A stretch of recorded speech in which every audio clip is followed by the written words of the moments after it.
Hello bachcho, let us start with the given question. The question says in each of the following questions a statement of assertion is given followed by corresponding statement of reason R. Of the statements, mark the correct answer as option A if both A and R are true and R is the correct explanation of A. B if both A and R are true but R is not the correct explanation of A. C if A is true but R is false and D if A is false but R is true. तो question हमें कह रहा है कि हमें assertion और reason दिया हुआ है एंड हमें करेक्ट आंसर को कैसे मार्क करना है. अगर असर्शन और रीज़न दोनों ट्रू होते हैं और रीज़न करेक्ट एक्सप्लेनेशन होता है असर्शन का तो हम ए मार्क करते हैं. अगर असर्शन रीज़न दोनों ट्रू होते हैं लेकिन रीज़न करेक्ट एक्सप्लेनेशन नहीं होता है असर्शन का तो हम बी मार्क करते हैं. अगर असर्शन ट्रू होता है लेकिन रीज़न गलत होता है तो हम सी मार्क करते हैं. और अगर असर्शन गलत होता है लेकिन रीज़न ट्रू होता है तो हम डी मार्क करते हैं. नाउ लेट अस सी हमें क्या असर्शन और रीज़न दिया हुआ है. असर्शन ए कहता है the absorption spectrum of chlorophyll A shows close resemblance or close correlation with its action spectra. And reason R कहता है both PS1 and PS2 contain chlorophyll A. तो सबसे पहले हम ये जान लेते हैं कि absorption spectra क्या होता है.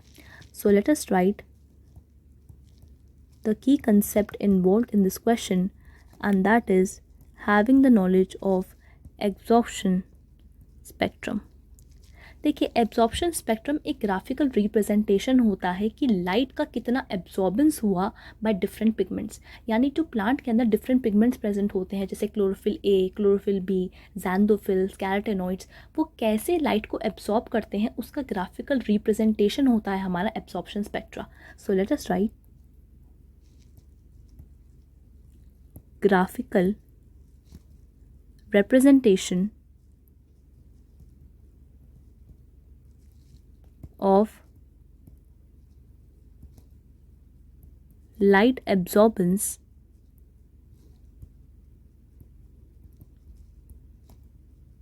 by different pigments.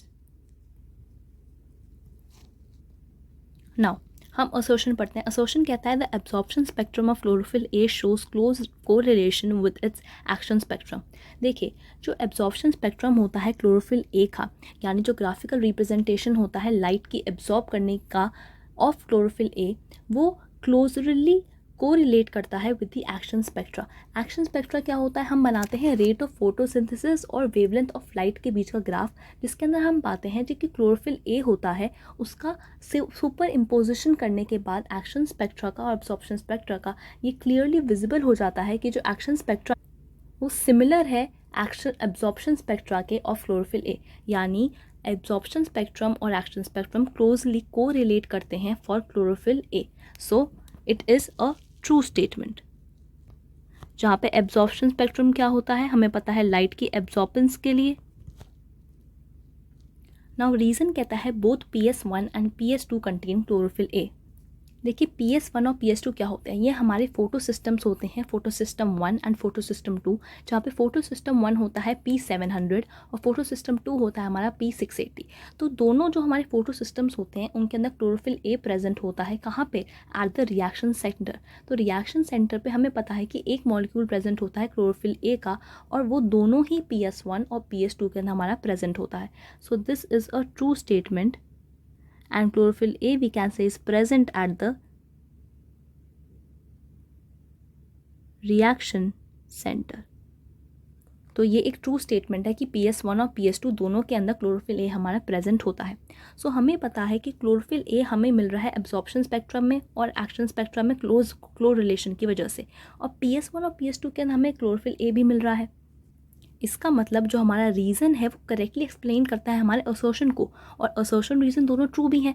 तो if both assertion and reason are true and R is the correct explanation of A, that means हमारा ऑप्शन होगा A. That means A which says if both assertion and reason are true and R is the correct explanation of A is the required answer to the given question. Hope understood the question well. All the best.